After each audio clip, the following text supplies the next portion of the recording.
ইউরেনিয়ামের মজুদ কমাতে রাজি ইরান। অতি সমৃদ্ধ ৩০০ কেজি বিদেশে পাঠাতে অসম্মতি, চাপের মুখেও নতি স্বীকার না করায় বিস্মিত ট্রাম্প। বৃহস্পতিবার ওয়াশিংটন তেহরান বৈঠক। ইসরায়েলের মধ্যপ্রাচ্য দখলের অধিকার নিয়ে মার্কিন রাষ্ট্রদূতের মন্তব্যে মুসলিম দেশগুলোর নিন্দা, উস্কানিমূলক আখ্যা। গাজায় নেতানিয়াহু বাহিনীর অব্যাহত হামলা। ইউক্রেন যুদ্ধের চতুর্থ বর্ষপূর্তির আগে রাজধানী কিয়েভে হামলা রাশিয়ার, কয়েকজন হতাহত।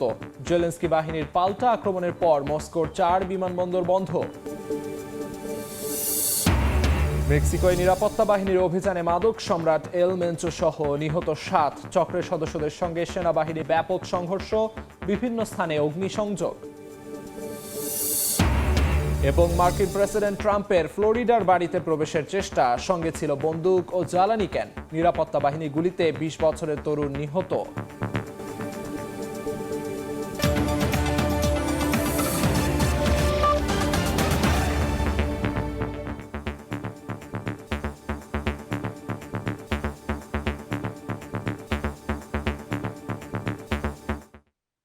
আন্তর্জাতিক সময়ের সঙ্গে আছি আমি আমিরুল ইসলাম আলিফ।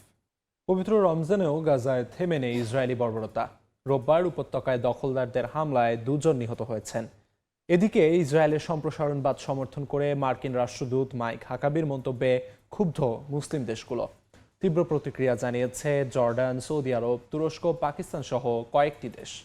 হাকাবির বক্তব্যকে উস্কানিমূলক ও আন্তর্জাতিক আইনের পরিপন্থী বলেও অভিহিত করেছে দেশগুলো।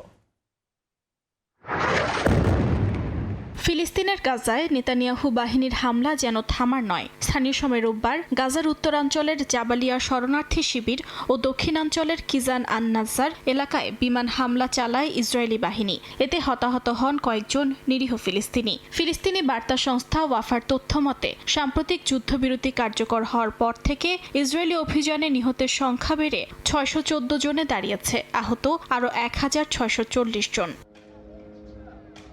এদিকে ইসরায়েলে নিযুক্ত মার্কিন রাষ্ট্রদূত মাইক হাকাবির বাইবেলে বর্ণিত অধিকার সংক্রান্ত মন্তব্যে তীব্র প্রতিক্রিয়া জানিয়েছে জর্ডান, সৌদি আরব, তুরস্ক, পাকিস্তান সহ কয়েকটি মুসলিম দেশ। তারা একে উস্কানিমূলক ও আন্তর্জাতিক আইনের পরিপন্থী বলে অভিহিত করেছে।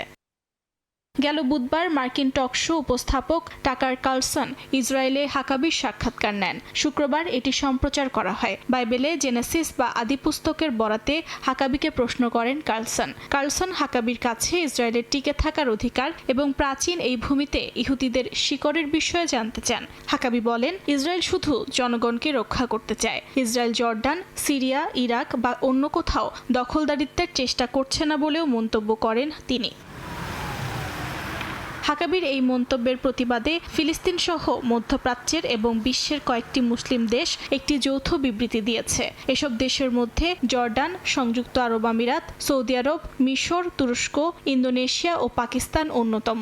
বিবৃতিতে দেশগুলো বলে, হাকাবির এই বক্তব্য বিপজ্জনক ও উস্কানিমূলক। এটি আন্তর্জাতিক আইনের নীতি ও জাতিসংঘ সনদের চরম লঙ্ঘন। পাশাপাশি এই অঞ্চলের নিরাপত্তা ও স্থিতিশীলতার জন্য এটি গুরুতর হুমকি। অর্জিতা শেহজিন, সময় সংবাদ। তীব্র খাদ্য সংকটের মধ্যেই রোজা পালন করছে গাজার বাস্তুচ্যুত পরিবারগুলো। উপার্জনের উৎস না থাকায় খাবারের জন্য নির্ভর করতে হচ্ছে মানবিক সংস্থাগুলোর ওপর। জাতিসংঘ সতর্ক করে বলছে, ত্রাণ প্রবেশে ইসরায়েলি বাধা অব্যাহত থাকলে সংকটে পড়বে উপত্যকার কয়েক হাজার বাসিন্দা। যুদ্ধবিধ্বস্ত গাজায় রমজান মাসেও বদলায়নি চিত্র। চরম খাদ্য ও মানবিক সংকটে মানবেতর জীবনযাপন করছে উপত্যকার কয়েক হাজার বাসিন্দা। যুদ্ধবিরতি কার্যকর থাকলেও উপত্যকায় প্রবেশ করতে পারছে না প্রয়োজনীয় ত্রাণ সহায়তা। এ পরিস্থিতিতে বেঁচে থাকার সংগ্রাম চালিয়ে যাচ্ছে বাস্তুচ্যুত ফিলিস্তিনিরা। খাদ্য, বিশুদ্ধ পানি আর চিকিৎসা সরঞ্জামের তীব্র সংকটের মধ্যেই রোজা পালন করছে তারা। নিজ বসতির পরিবর্তে বাস্তুচ্যুত পরিবারগুলোর রমজান শুরু হয়েছে ভঙ্গুর তাঁবুতে। নির্দিষ্ট উপার্জনের অভাবে নেই প্রয়োজনীয় খাবারের নিশ্চয়তা। এ অবস্থায় মানবিক সহায়তা ও দাতব্য খাদ্য সংস্থার উপর নির্ভর করেই দিন পার করছে পরিবারগুলো। আমরা 7 জনের পরিবার। প্রতি সপ্তাহ বা 10 দিনে একবার একটি খাবারের প্যাকেট পাই, তাও অনেক সময় এটি সংগ্রহ করতে পারি না। আমরা ভিক্ষুকের মতো জীবনযাপন করছি। দাতব্য রান্নাঘর, খাবারের প্যাকেট, এমনকি শুধু 1 প্যাকেট রুটির উপর নির্ভর করে বেঁচে আছি। সত্যি বলতে এটি মোটেও যথেষ্ট নয়। যদিও বাস্তুচ্যুত ফিলিস্তিনিদের অনাহারে দিন পার করা নতুন কিছু নয়। রমজান শুরুর আগে থেকেই ক্ষুধা তাদের নিত্যদিনের সঙ্গী। রমজান এসেছে, আজ রাতে আমি আমার সন্তানদের সঙ্গে অল্প কিছু খাবার আর আধা বক্স পনির ভাগ করে খেয়েছি। আমরা পনিরটুকু নিজেদের মধ্যে ভাগ করে নিয়েছি, সবাই সামান্য হলেও যেন কিছু পায়, আর এজন্য আমরা আল্লাহর কাছে শুকরিয়া আদায় করি। উপত্যকায় দিন দিন তীব্র হচ্ছে মানবিক সহায়তা সংকট। জাতিসংঘ সতর্ক করে বলছে, ত্রাণ প্রবেশে দখলদারদের বাধা অব্যাহত থাকলে সংকটে পড়বে হাজারো মানুষ। বরকতুল্লাহ, সময় সংবাদ। ইউক্রেনে রাশিয়ার হামলার চতুর্থ বর্ষপূর্তির আগে কিয়েভে একের পর এক ড্রোন ও ক্ষেপণাস্ত্র হামলা চালায় রুশ সেনারা। জ্বালানি অবকাঠামো লক্ষ্য করে হামলায় একজন নিহত হয়েছেন, আহত হয়েছেন বেশ কয়েকজন। পাল্টা ড্রোন হামলা চালায় কিয়েভও। এতে মস্কোর 4টি আন্তর্জাতিক বিমানবন্দর সাময়িক বন্ধ ঘোষণা করা হয়েছে। এদিকে রুশ জেনারেলের ওপর হামলায় ব্রিটিশ গোয়েন্দাদের সম্পৃক্ততার অভিযোগ তুলেছে রাশিয়ার ফেডারেল সিকিউরিটি সার্ভিস। স্থানীয় সময় রোববার ইউক্রেনের জ্বালানি অবকাঠামো লক্ষ্য করে রাশিয়া 50টি ব্যালিস্টিক ও ক্রুজ ক্ষেপণাস্ত্র এবং 297টি ড্রোন ছুড়েছে বলে দাবি করেছে কিয়েভ। প্রেসিডেন্ট ভলোদিমির জেলেনস্কি বলেন, জ্বালানি খাতই ছিল মূল টার্গেট, তবে আবাসিক ভবন ও রেলপথও ক্ষতিগ্রস্ত হয়েছে। পাশাপাশি হতাহতের ঘটনাও ঘটেছে। খার্কিভ ও ওডিসাতেও ড্রোন হামলায় আগুন লাগার ঘটনা ঘটেছে বলে জানায় ইউক্রেন কর্তৃপক্ষ। একই দিন পাল্টা হামলা চালায় ইউক্রেনও। ড্রোন হামলায় মস্কোর 4 আন্তর্জাতিক বিমানবন্দর ডমোদেদোভো, ভনুকোভো, ঝুকোভস্কি ও শেরেমেতিয়েভো সাময়িকভাবে বন্ধ করা হয়। মস্কোর মেয়র সের্গেই সোবিয়ানিন জানান, অন্তত 11টি ড্রোন ভূপাতিত করেছে রুশ প্রতিরক্ষা ব্যবস্থা। নিরাপত্তা উদ্বেগে ফ্লাইট চলাচলে বিধিনিষেধ আরোপ করা হয়। এদিকে রাশিয়ার ফেডারেল সিকিউরিটি সার্ভিসের প্রধান আলেকজান্ডার বোর্টনিকভ অভিযোগ করেছেন, রুশ জেনারেল ভ্লাদিমির আলেক্সেয়েভের ওপর হত্যাচেষ্টায় ব্রিটেনের গোয়েন্দা সংস্থার সম্পৃক্ততা রয়েছে। তার দাবি, কিয়েভের গোয়েন্দারা তৃতীয় দেশের সহায়তায় হামলার পরিকল্পনা করে, যদিও এই অভিযোগের পক্ষে বিস্তারিত প্রমাণ প্রকাশ করা হয়নি। অর্জিতা শেহজিন, সময় সংবাদ। মেক্সিকোর শীর্ষ মাদক সম্রাট নেমেসিও এল মেনচো ওসেগুয়েরা সেরভান্তেস নিহত হয়েছে। জালিস্কো নিউ জেনারেল কার্টেল সিজেএনজির প্রধান ছিলেন তিনি। অভিযানে দলটির আরও 6 সদস্য প্রাণ হারায়। এই অভিযানকে বড় সাফল্য হিসেবে দেখছে মেক্সিকো সরকার। অভিযানের পরপরই একাধিক অঙ্গরাজ্যে সহিংসতা ছড়িয়ে পড়লেও বেশিরভাগ স্থানে স্বাভাবিক কার্যক্রম চলছে বলে দাবি করেছেন দেশটির প্রেসিডেন্ট। স্থানীয় সময় রোববার মেক্সিকোর পশ্চিমাঞ্চলীয় জালিস্কো অঙ্গরাজ্যের তাপালপা শহরে সামরিক অভিযানে নিহত হন দেশটির শীর্ষ মাদক সম্রাট ও জালিস্কো নিউ জেনারেশন কার্টেল সিজেএনজির প্রধান নেমেসিও এল মেনচো ওসেগুয়েরা সেরভান্তেস।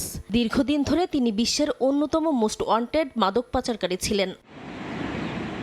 ঘটনার সূত্রপাত হয় তাপালপা শহরের বিভিন্ন ফেডারেল সামরিক শাখার যৌথ অভিযানের মধ্য দিয়ে। নিরাপত্তা বাহিনীর উপস্থিতি টের পেলে দুপক্ষের মধ্যে গোলাগুলির ঘটনা ঘটে। এতে প্রাণ হারায় সিজেএনজির বেশ কয়েকজন সদস্য। অভিযানে কয়েকজন মেক্সিকান সেনা সদস্য আহত হন। এদিকে অভিযানের পরপরই একাধিক অঙ্গরাজ্যে সহিংসতা ছড়িয়ে পড়ে। সন্দেহভাজন কার্টেল সদস্যরা নিরাপত্তা বাহিনীর সঙ্গে সংঘর্ষে জড়ানোর পাশাপাশি স্থানীয় ব্যবসা প্রতিষ্ঠান ও বাসে আগুন ধরিয়ে দেয়। পর্যটন নগরী পুয়ের্তো ভালার্তাতেও অগ্নিসংযোগের ঘটনা ঘটে। এর জেরে নিজ দেশের নাগরিকদের নিরাপদ আশ্রয়ে থাকার পরামর্শ দিয়েছে মার্কিন পররাষ্ট্র দপ্তর। মেক্সিকোর প্রতিরক্ষা দপ্তর জানিয়েছে, যুক্তরাষ্ট্র তথ্য দিয়ে অভিযানে সহায়তা করেছে। এর সত্যতা নিশ্চিত করে একটি আন্তঃসংস্থা টাস্কফোর্স এটিতে ভূমিকা রেখেছে বলে জানান এক মার্কিন প্রতিরক্ষা কর্মকর্তা। এদিকে এই অভিযানকে বড় সাফল্য হিসেবে দেখছে মেক্সিকো সরকার। প্রেসিডেন্ট ক্লাউদিয়া শেনবাউম সংশ্লিষ্ট সংস্থাগুলোর প্রশংসা করে বলেন, বিভিন্ন অঙ্গরাজ্যে পূর্ণ সমন্বয়ে পরিস্থিতি মোকাবেলার পর দেশের বেশিরভাগ স্থানে স্বাভাবিক কার্যক্রম চলছে। নাসরিন রুমি, সময় সংবাদ। মার্কিন প্রেসিডেন্ট ডোনাল্ড ট্রাম্পের ফ্লোরিডার বাড়িতে অবৈধভাবে প্রবেশের চেষ্টার সময় নিরাপত্তা বাহিনীর গুলিতে একজনের মৃত্যু হয়েছে। 20 বছর বয়সী ওই তরুণের কাছ থেকে অস্ত্র ও জ্বালানি ক্যান উদ্ধারের দাবি করেছে সিক্রেট সার্ভিস। তারা জানান, সন্দেহভাজন তরুণ নর্থ ক্যারোলাইনার অঙ্গরাজ্যের বাসিন্দা। কয়েকদিন আগে তার পরিবার তাকে নিখোঁজ বলে জানিয়েছিল। এবার মার্কিন প্রেসিডেন্ট ডোনাল্ড ট্রাম্পের ফ্লোরিডার বাড়িতে অবৈধ অনুপ্রবেশের চেষ্টা চালানো হয়েছে। তবে নিরাপত্তা বাহিনীর গুলিতে মারা গেছে 20 বছর বয়সী ওই তরুণ। তার কাছ থেকে অস্ত্র ও জ্বালানি ক্যান উদ্ধারের দাবি করেছে সিক্রেট সার্ভিস। স্থানীয় সময় রোববার প্রেসিডেন্টের মালিকানাধীন রিসোর্ট মারে-লাগোতে এই ঘটনা ঘটে। নিরাপত্তা বেষ্টনী ভেঙে ভেতরে প্রবেশের চেষ্টা করলে ওই তরুণকে লক্ষ্য করে গুলি চালায় নিরাপত্তা বাহিনী। ঘটনাস্থলেই মৃত্যু হয় তার। এ ঘটনায় নিরাপত্তা বাহিনীর কেউ আহত হয়নি বলেও জানায় সিক্রেট সার্ভিস। ট্রাম্প বর্তমানে হোয়াইট হাউসে অবস্থান করলেও এরই মধ্যে এই ঘটনায় তদন্ত শুরু করা হয়েছে। সিক্রেট সার্ভিস কর্মকর্তারা জানান, সন্দেহভাজন তরুণ নর্থ ক্যারোলাইনা অঙ্গরাজ্যের বাসিন্দা। কয়েকদিন আগে তার পরিবার তাকে নিখোঁজ বলে জানিয়েছিল। তদন্তকারীরা মনে করছেন বাড়ি থেকে পালিয়ে দক্ষিণের দিকে রওনা হন অভিযুক্ত এবং পথে একটি শটগান সংগ্রহ করেন। 2024 সালের মার্কিন প্রেসিডেন্ট নির্বাচনের প্রচারণার সময় থেকেই একের পর এক হামলা চেষ্টার শিকার হচ্ছেন ডোনাল্ড ট্রাম্প। নির্বাচনী প্রচারণা চলাকালীন দুষ্কৃতিকারীর গুলিতে আহত হন তিনি। এরপরেও একবার তার প্রচারণায় সমাবেশে অস্ত্রধারীকে আটক করা হয়। ফ্লোরিডার একটি গলফ কোর্সে গত বছরের সেপ্টেম্বরে ট্রাম্পকে হত্যা চেষ্টার ঘটনায় এক মার্কিন নাগরিককে দোষী সাব্যস্ত করা হয়। সাদিয়া তাসনিম, সময় সংবাদ। ভারতের জম্মু কাশ্মীরের নিরাপত্তা বাহিনীর সঙ্গে বন্দুকযুদ্ধে 3 অস্ত্রধারী নিহত হয়েছে। স্থানীয় সময় রোববার কিশোয়ারে এই বন্দুকযুদ্ধের ঘটনা ঘটে। ভারতীয় গণমাধ্যমের তথ্য মতে সন্ত্রাসী লুকিয়ে আছে। গোয়েন্দা সূত্রের এমন খবরে ওই এলাকায় অভিযান শুরু করে নিরাপত্তা বাহিনীর সদস্যরা। তাদের উপস্থিতি টের পেয়ে গুলি চালায় অস্ত্রধারীরা। নিরাপত্তা বাহিনী পাল্টা গুলি চালালে 3 জন নিহত হন। তাদের মধ্যে একজন পাকিস্তান ভিত্তিক জঙ্গি গোষ্ঠী জৈশ-ই-মোহাম্মদের সদস্য বলে জানিয়েছে পুলিশ। সাইফুল্লাহ নামের ওই ব্যক্তির বিরুদ্ধে সন্ত্রাসী কর্মকাণ্ডের অভিযোগ রয়েছে।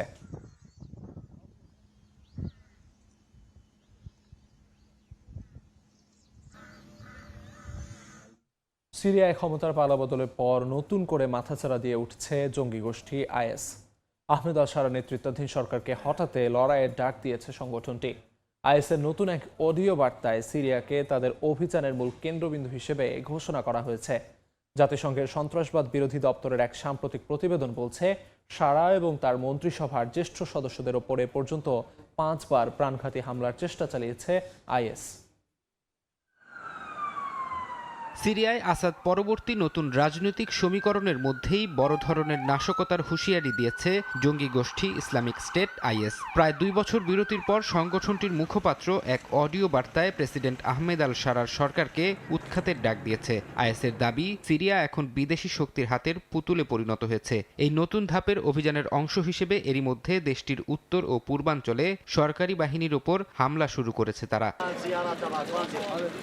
মাঠ পর্যায়ে আইএসের এই তৎপরতা এখন কেবল আর হুমকির মধ্যে সীমাবদ্ধ নেই। গত শনিবার রাক্কা ও মেয়াদিন শহরে আলাদা 2টি হামলায় সিরীয় সেনাবাহিনীর সদস্য ও বেসামরিক নাগরিক নিহতের খবর পাওয়া গেছে। গোষ্ঠীটি এরই মধ্যে এই হামলার দায় স্বীকার করেছে। সিরিয়ার সামরিক সূত্রের বরাতে বিভিন্ন আন্তর্জাতিক গণমাধ্যম বলছে, গত নভেম্বরে সিরিয়া যখন আইএস বিরোধী বৈশ্বিক জোটে যোগ দেয় এবং ওয়াশিংটনের সাথে ঘনিষ্ঠতা বাড়ায়, তখন থেকে এই গোষ্ঠীটি তাদের হামলার লক্ষ্যবস্তু পরিবর্তন করে নতুন সরকারকে টার্গেট করতে শুরু করে।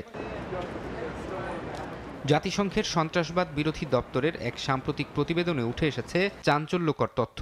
সেখানে বলা হয়েছে, বর্তমান প্রেসিডেন্ট আহমেদ আল শারা এবং তার মন্ত্রিসভার সিনিয়র সদস্যদের ওপর এ পর্যন্ত অন্তত 5 বার প্রাণঘাতী হামলার চেষ্টা চালিয়েছে আইএস। বিশ্লেষকরা মনে করছেন, দীর্ঘ সময় গোপনে থাকার পর আইএস এখন আবার সিরিয়াকে তাদের প্রধান যুদ্ধক্ষেত্র হিসেবে গড়ে তোলার চেষ্টা করছে। ইরাক ও আফ্রিকার বিভিন্ন প্রান্ত থেকে তাদের যোদ্ধাদের আবারও সিরিয়ায় জড়ো হওয়ার আহ্বান জানানো হচ্ছে।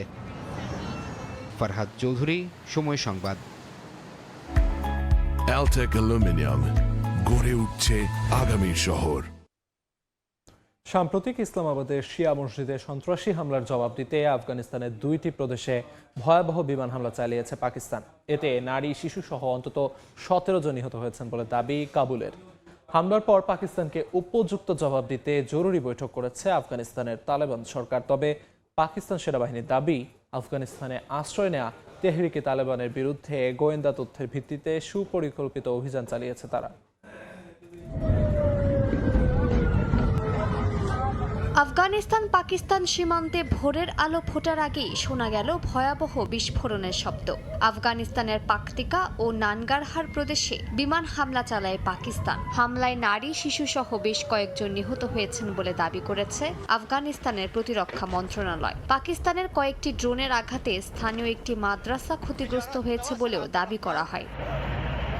এক বিবৃতিতে পাকিস্তানের তথ্য ও সম্প্রচার মন্ত্রণালয় জানিয়েছে, গোয়েন্দা তথ্যের ভিত্তিতে সামরিক বাহিনী তেহরিকি তালেবান পাকিস্তান বা টিটিপি ও তাদের সহযোগী গোষ্ঠীর 7টি ক্যাম্প ও আস্তানায় হামলা চালিয়েছে। হামলায় ব্যবহার করা হয় F-16 এবং JF-17 থান্ডার যুদ্ধবিমান। সম্প্রতি ইসলামাবাদের শিয়া মসজিদে আত্মঘাতী বোমা হামলা সহ পাকিস্তানের সাম্প্রতিক সব হামলার পেছনে টিটিপি জড়িত থাকায় এই অভিযান বলে দাবি করা হয়। একই দিন জঙ্গি গোষ্ঠী আইএস সংশ্লিষ্ট একটি সংগঠনের ক্যাম্পেও হামলা চালানোর কথা জানায় ইসলামাবাদ।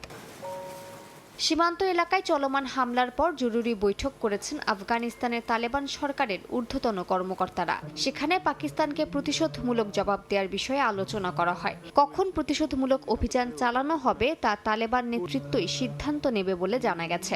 আফগান সরকারের দাবি, পাকিস্তানের এই হামলা যুদ্ধবিরতি চুক্তি লঙ্ঘন করেছে। মধ্যস্থতাকারী দেশ সৌদি আরব, কাতার ও তুরস্ককে এ বিষয়ে অবহিত করা হয়েছে বলেও জানানো হয়। মালিহা সুহরওয়ার্দী, সময় সংবাদ। টিটিপি সশস্ত্র গোষ্ঠী এবং ডুরান্ড লাইন সীমান্ত বিতর্ককে কেন্দ্র করে পাকিস্তান ও আফগান তালেবানের বন্ধুত্বের অবসান ঘটেছে বলে মনে করছেন বিশ্লেষকরা।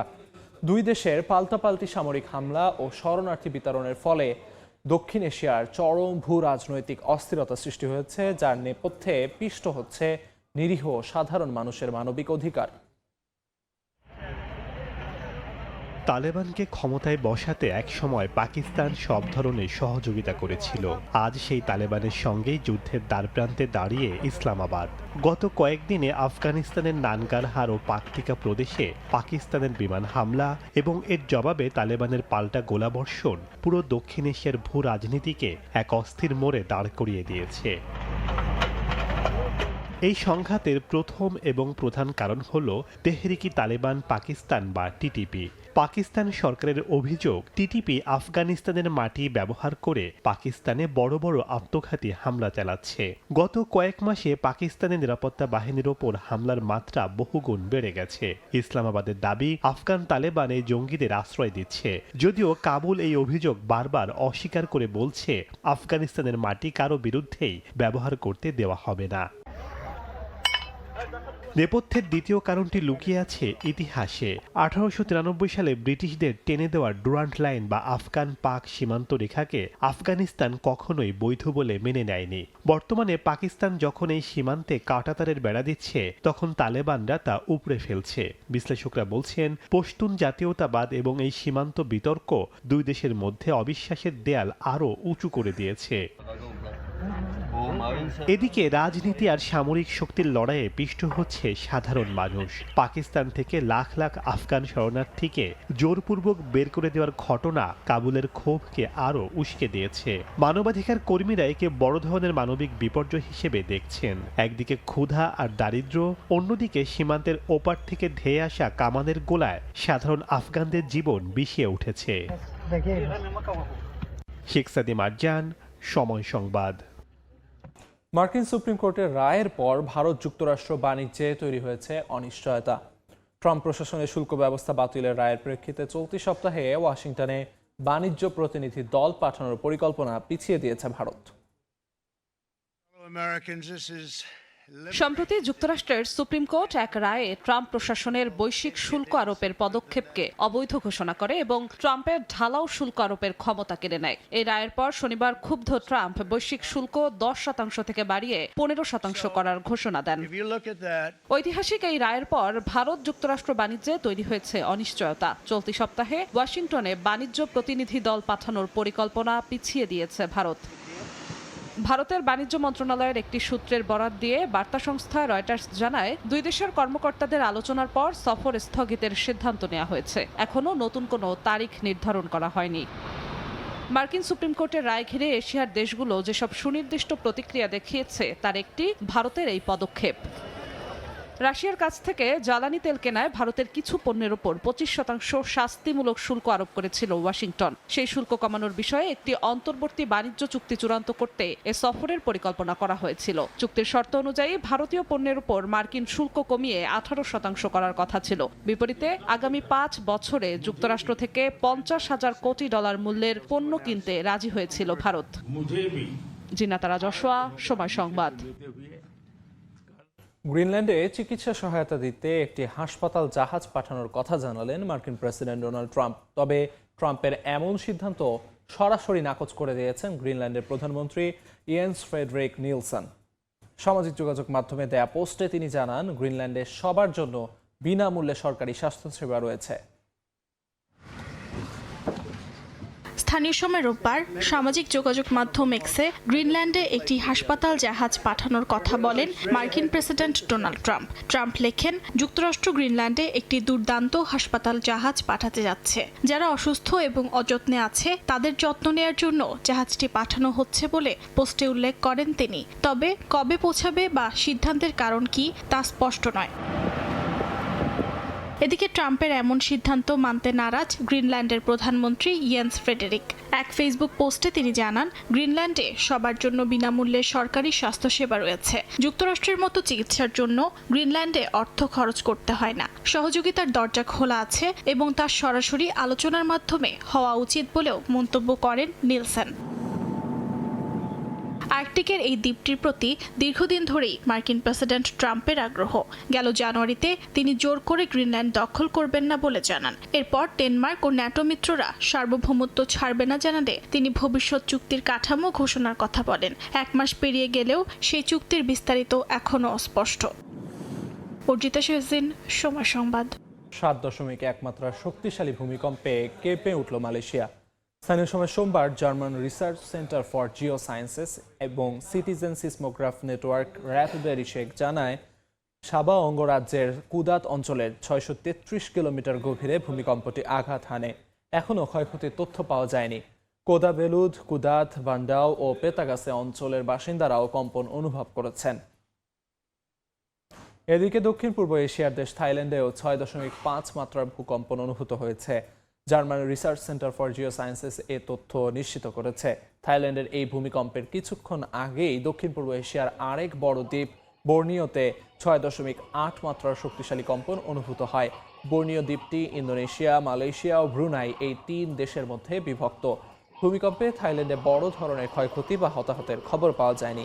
তবে অল্প সময়ের ব্যবধানে এই অঞ্চল দুটিতে ভূমিকম্পের ঘটনায় স্থানীয় বাসিন্দাদের মধ্যে আতঙ্ক ছড়িয়ে পড়েছে। তীব্র তুষারঝড়ের কবলে এশিয়া ও ইউরোপ। রোমানিয়ায় 1 সপ্তাহে দ্বিতীয় দফা তুষারঝড়ে বিপর্যস্ত জনজীবন, বিদ্যুৎ বিচ্ছিন্ন হয়ে পড়েছে বিভিন্ন এলাকা। আগামী সপ্তাহে পরিস্থিতি স্বাভাবিক হওয়ার পূর্বাভাস দিয়েছে দেশটির আবহাওয়া দফতর। এদিকে তুষারপাতের কারণে বেইজিং সহ চীনের একাধিক অঞ্চলে সতর্কতা জারি করা হয়েছে। দৃশ্যমানতা কমার পাশাপাশি জিনজিয়াং অঞ্চলে 70 সেন্টিমিটার পর্যন্ত পুরু স্তর জমে ব্যাহত হচ্ছে সড়ক যোগাযোগ। 1 সপ্তাহের কম সময়ের মধ্যে দ্বিতীয় দফা তুষারঝড়ের কবলে পড়েছে রোমানিয়ার দক্ষিণাঞ্চল। তুষারের তীব্রতায় রাজধানী বুখারেস্টের আশপাশের কয়েকটি সড়ক বন্ধ করে দেয়া হয়। মারাত্মকভাবে ব্যাহত হয় ট্রেন চলাচল। দেশটির প্রধান ও বৃহত্তম হেনরি কোয়ান্ডা আন্তর্জাতিক বিমানবন্দরেও যাত্রী ও পণ্য ওঠানামা সাময়িকভাবে বন্ধ রাখা হয়। বিদ্যুৎ বিচ্ছিন্ন হয়ে পড়ে বিভিন্ন এলাকা। এমন পরিস্থিতিতে আগামী সপ্তাহে স্বাভাবিকের চেয়ে বেশি তাপমাত্রা থাকার পূর্বাভাস দিয়েছে দেশটির আবহাওয়া দফতর। এর আগের দফায় বুধবার ভারী তুষারপাতে রোমানিয়ার একাধিক মহাসড়ক বন্ধ হয়ে যায়। বুখারেস্ট বিমানবন্দর থেকে কিছু ফ্লাইট অন্য বিমানবন্দরে সরিয়ে নেয় সংশ্লিষ্ট কর্তৃপক্ষ। পাশাপাশি কৃষ্ণসাগর উপকূলের বন্দরগুলো বন্ধ ঘোষণা করা হয়। এদিকে তীব্র ঝোড়ো হাওয়া ও ধূলিঝড়ে স্থবির হয়ে পড়েছে চীনের উত্তরাঞ্চলের জনজীবন। রাজধানী বেইজিং সহ একাধিক অঞ্চলে সতর্কতা জারি করা হয়েছে। দেশটির আবহাওয়া বিভাগ জানিয়েছে, শুক্রবার প্রবল বাতাস ও ধূলিঝড়ের জন্য হলুদ সতর্কতা এবং শৈত্যপ্রবাহের জন্য নীল সতর্কতা জারি করা হয়। শনিবার বেইজিংয়ে দমকা হাওয়ার গতি ঘন্টায় 150 কিলোমিটার পর্যন্ত পৌঁছায়। দেশটির উত্তর পশ্চিমাঞ্চলের উইঘুর অধ্যুষিত জিনজিয়াংয়ের আলতাই এলাকায় তীব্র তুষারপাতে হাইওয়ের বেশ কিছু অংশে 70 সেন্টিমিটার পর্যন্ত পুরো তুষারের স্তর জমে। এই সময় একাধিক তুষারধসের ঘটনা ঘটেছে। কয়েকটি এলাকায় দৃশ্যমানতা 20 মিটারের নিচে নেমে যায়। এমনকি আলতাইয়ের হাবেহ কাউন্টিতে সড়ক দুর্ঘটনা ঘটেছে। এ সময় দ্রুত অভিযান চালিয়ে তাদের উদ্ধার করে পুলিশ। চলমান পরিস্থিতি স্বাভাবিক করতে জোর প্রচেষ্টা চলছে বলে জানিয়েছে কর্তৃপক্ষ। নাসরিন রুমি, সময় সংবাদ। রাশিয়ার বৈকাল হ্রদ থেকে 7 চীনা পর্যটক সহ 8 জনের মরদেহ উদ্ধার করা হয়েছে। নিহতদের মধ্যে এক রাশিয়ার নাগরিকও রয়েছেন। রুশ কর্তৃপক্ষ জানিয়েছে শুক্রবার সাইবেরিয়া বৈকাল হ্রদে বরফ ভেঙে একটি মিনি বাস 18 মিটার গভীরে তলিয়ে যায়। দুর্ঘটনার পর ক্যামেরা ব্যবহার করে পানির নিচে মরদেহগুলো খুঁজে বের করেন ডুবুরিরা। গাড়িতে থাকা 14 বছর বয়সী এক শিশু সহ সব চীনা পর্যটকই ব্যক্তিগতভাবে ভ্রমণে এসেছিলেন বলে জানা গেছে। ঘটনার কারণ খতিয়ে দেখতে ফৌজদারি তদন্ত শুরু করেছে সংশ্লিষ্ট তদন্তকারী দল। এই দুর্ঘটনায় দুঃখ প্রকাশ করেছেন সাইবেরিয়ার গভর্নর। এর আগে জানুয়ারির শেষ দিকে বৈকাল হ্রদে জমে থাকা বরফের ওপর একটি গাড়ি উল্টে গেলে এক চীনা পর্যটকের মৃত্যু হয়। কুয়েতে শিগগিরই চালু হবে ফ্রিল্যান্স ভিসা সিস্টেম। এতে নির্দিষ্ট ফি দিয়ে স্পন্সর ছাড়াই ইকামা লাগাতে পারবেন প্রবাসীরা। চাকরিদাতা বা মালিক ছাড়াই স্বাধীনভাবে কাজ করতে পারবেন প্রবাসীরা। কুয়েত থেকে মঈন সুমনের রিপোর্টে বিস্তারিত। কুয়েত সরকার দেশটির শ্রমবাজারকে আরও সংগঠিত করার উদ্দেশ্যে ফ্রিল্যান্স ভিসা সিস্টেম চালুর প্রস্তুতি নিচ্ছে। এতে প্রবাসী কর্মীরা নতুনভাবে কাজ করার সুযোগ পাবেন এবং দীর্ঘদিন ধরে চলা ভিসা ট্রেডিং সমস্যার সমাধান হবে বলে আশা করা হচ্ছে। বর্তমান ব্যবস্থায় প্রায় সব প্রবাসীকে কাজ করার জন্য স্থানীয় কোনো মালিক বা স্পন্সর থাকতে হয়, যা অনেক সময় ভিসা ট্রেডিং এবং অবৈধ লেনদেনের কারণে ভোগান্তি পোহাতে হতো শ্রমিকদের। নতুন সিস্টেমে এই সমস্যায় পড়তে হবে না। নতুন ফ্রিল্যান্স ভিসায় নির্দিষ্ট চাকরিদাতা বা মালিক ছাড়াই স্বাধীনভাবে কাজ করতে পারবে। এই ভিসা পেতে বছরে 750 থেকে 1000 কুয়েতি দিনার পর্যন্ত ফি নির্ধারণ হতে পারে। আবেদনকারীরা নির্দিষ্ট নিয়ম মেনে তাদের ঠিকানা, ইমেল, পরিচয় তথ্য ইত্যাদি যাচাইপত্র দিয়ে আবেদন করতে পারবেন। আগামী 2 মাসের মধ্যে আনুষ্ঠানিকভাবে চালু হতে পারে এই ব্যবস্থা। এটি চালু হলে প্রবাসীদের আর টাকা দিয়ে ভিসা ট্যাকারদের মাধ্যমে ইকামা নিতে হবে না। সব নিয়ম ও চার্জ সরকারের মাধ্যমে সরাসরি হবে। উজারাতে আপনি টাকা পেমেন্ট করবেন 1000 এবং কি 750 টাকা দিয়ে, এবং কি নিজের আগামা নিজে লাগাবেন। নিজের স্বাধীন মতো যে কোনো জায়গায় আপনি কাজ করতে পারবেন। এনিওয়ার আপনি যে কোনো জায়গায় কাজ করতে পারবেন। দালালদের দূরত্ব বন্ধ হবে। দালালরা মানসানে ছাড়ি দিয়ে কাজ নাই, আগামা নাই। গভর্নমেন্ট যদি এটা করিয়ে থাকে আমার দৃষ্টিতে অত্যন্ত ভালো এবং সুন্দর। কুয়েত সরকারের এই ফ্রিল্যান্স ভিসা স্পন্সর ছাড়া কাজের সুযোগ শ্রমবাজারে নতুন পরিবর্তনের পথে বড় ধাপ বলে মনে করা হচ্ছে। এতে সরকারি নিয়ন্ত্রণের মাধ্যমে কাজের পরিবেশ আরও স্বচ্ছ ও প্রতিযোগিতামূলক হবে বলে মনে করছেন সংশ্লিষ্টরা। মঈন সুমন, সময় সংবাদ, কুয়েত। ইতালিতে বেড়ে ওঠা নতুন প্রজন্মের শিশু কিশোরদের বাংলা ভাষা ও সংস্কৃতিতে উদ্বুদ্ধ করতে আয়োজন করা হয় সাংস্কৃতিক অনুষ্ঠান। এতে বিদেশিদের কণ্ঠে শোনা যায় 21-এর গান। তাদের গান শুনে মুগ্ধ প্রবাসী বাংলাদেশিরা। ইতালি থেকে হাসান মাহমুদের তথ্যচিত্র রিপোর্ট। শুধু ইতালিতে বেড়ে ওঠা শিশু কিশোর নয়, বিদেশিদের কাছেও বাংলা ভাষা এবং বাংলা সংস্কৃতি ছড়িয়ে দিতে এক যুগ ধরে এভাবেই অনুষ্ঠান করে যাচ্ছে সঞ্চারী সঙ্গীতায়ন। ভিন্ন সংস্কৃতিতে গড়ে ওঠা বাংলাদেশি শিশু কিশোরদের নিয়ে সঞ্চারী সঙ্গীতায়ন প্রতি বছরের মতো এবারও অমর একুশে উপলক্ষে আয়োজন করে সাংস্কৃতিক সন্ধ্যার। বাংলা ভাষায় গাইলেন বিদেশি নাগরিকরা, তাদের কণ্ঠে পরিবেশিত হয় 21-এর গান।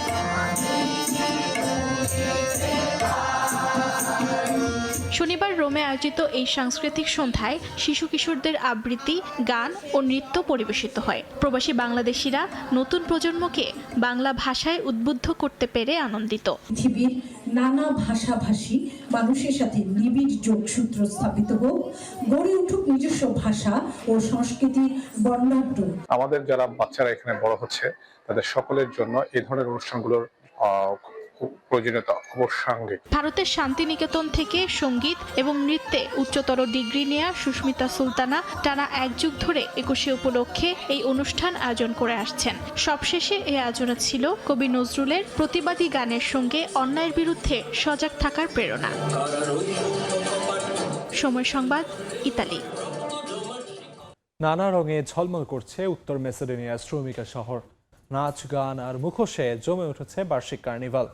ডিস্কো থেকে ক্যাকটাস, এবারে থিমেও আছে বেশ চমক।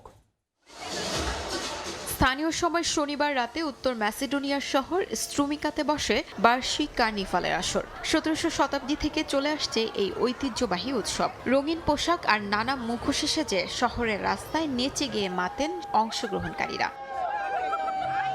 এবারে কার্নিভালে ছিল ভিন্ন ভিন্ন বেশ কয়েকটি থিম। ডিস্কোর ঝলকানি থেকে শুরু করে ক্যাকটাসের প্রতীকী উপস্থাপন, সবই ছিল দর্শকদের আকর্ষণের কেন্দ্রবিন্দু। পুরো উৎসব আনন্দ আর সৃজনশীলতার ছোঁয়ায় ভরপুর।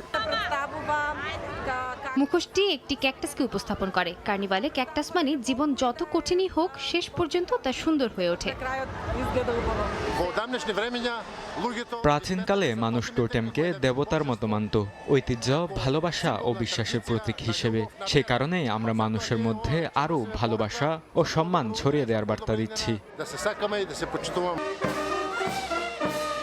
স্টারের আগে অর্থাৎ খ্রিস্টানদের উপবাস লেন শুরুর আগেই পালিত হয় এই কার্নিভাল। অর্থোডক্স খ্রিস্টানদের জন্য লেন শুরু হচ্ছে স্থানীয় সময় 23 ফেব্রুয়ারি সোমবার থেকে। তবে এর আগেই পুরো শহর আনন্দ আর উৎসবে মেতে ওঠে।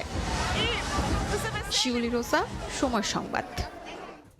চীনা নববর্ষ উপলক্ষে বিভিন্ন প্রদেশে চলছে নানা আয়োজন। বিভিন্ন রীতিনীতির পাশাপাশি গুয়াংডং প্রদেশে প্রাণবন্ত লোকজ পরিবেশনা উপস্থাপন করা হয়। উত্তর পশ্চিমাঞ্চলীয় গাংসু প্রদেশের দুনহুয়াং শহরে সোমবার পর্যন্ত মনোমুগ্ধকর ড্রোন শো আয়োজন করা হয়েছে।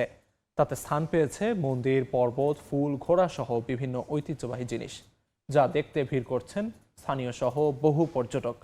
এই উৎসব চীনের অর্থনীতিতেও ব্যাপক গতি এনেছে। চন্দ্র নববর্ষ বা স্প্রিং ফেস্টিভ্যাল ঘিরে জমজমাট চীনের বিভিন্ন প্রদেশ। দেশটির উত্তর পশ্চিমাঞ্চলীয় গাংসু প্রদেশের ঐতিহাসিক মরুদ্যান শহর দুনহুয়াংয়ে শুক্রবার থেকে সোমবার পর্যন্ত রাত 8টা থেকে শুরু হয়েছে বিশেষ ড্রোন শো, যেখানে 1000-এর বেশি ড্রোন একসঙ্গে উড়িয়ে রাতের আকাশে আলো ছড়িয়ে তৈরি করা হয় নানা নকশা ও প্রতীক। ইউনেস্কো স্বীকৃত মোগাও গুহার বৌদ্ধ মন্দির, মিংসা পর্বত, ক্রিসেন্ট স্প্রিং, ফুটন্ত ফুল, ঘোড়াসহ বিভিন্ন ঐতিহ্যবাহী জিনিস সেখানে স্থান পায়। রোববারও এটি দেখতে ভিড় করেন বহু পর্যটক। চন্দ্রবর্ষ উপলক্ষে দক্ষিণাঞ্চলীয় গুয়াংডং প্রদেশে নিজেদের ঐতিহ্যগুলো গুরুত্বের সঙ্গে পালন করছেন বাসিন্দারা, যার মধ্যে রয়েছে স্থানীয় ফুলের বাজারে গিয়ে রঙিন তাজা ফুল, সৌভাগ্যের প্রতীক গাছপালা ও নানা উৎসব সামগ্রী কেনা, পাশাপাশি প্রাণবন্ত লোকজ পরিবেশনা উপভোগ করা, যা নতুন বছরকে স্বাগত জানানোর সঙ্গে সঙ্গে এক সাংস্কৃতিক আবহ তৈরি করে।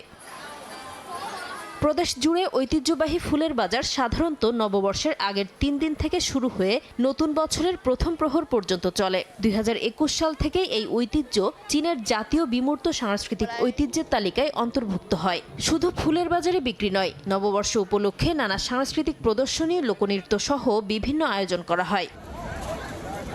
এদিকে চলমান স্প্রিং ফেস্টিভ্যালের ছুটি এবছর 9 দিন বাড়ানো হয়েছে, যা চীনের অর্থনীতিতে ব্যাপক গতি এনেছে। দক্ষিণের হাইয়ান প্রদেশের ছুটির প্রথম 4 দিনে শুল্কবিহীন দোকানগুলোতে বিক্রি দাঁড়ায় 970 মিলিয়ন ইউয়ান, যা গত বছরের তুলনায় 15.8% বেশি।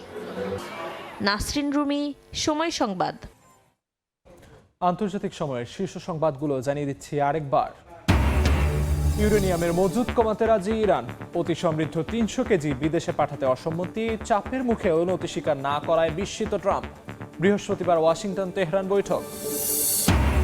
ইসরায়েলের মধ্যপ্রাচ্য দখলের অধিকার নিয়ে মার্কিন রাষ্ট্রদূতের মন্তব্যে মুসলিম দেশগুলোর নিন্দা, উস্কানিমূলক আখ্যা। গাজায় নেতানিয়াহু বাহিনীর অব্যাহত হামলা। এবং মেক্সিকোয় নিরাপত্তা বাহিনীর অভিযানে মাদক সম্রাট এল মেনচো সহ নিহত 7 চক্রের সদস্যদের সঙ্গে সেনাবাহিনীর ব্যাপক সংঘর্ষ, বিভিন্ন স্থানে অগ্নিসংযোগ। এই ছিল আন্তর্জাতিক সময়ে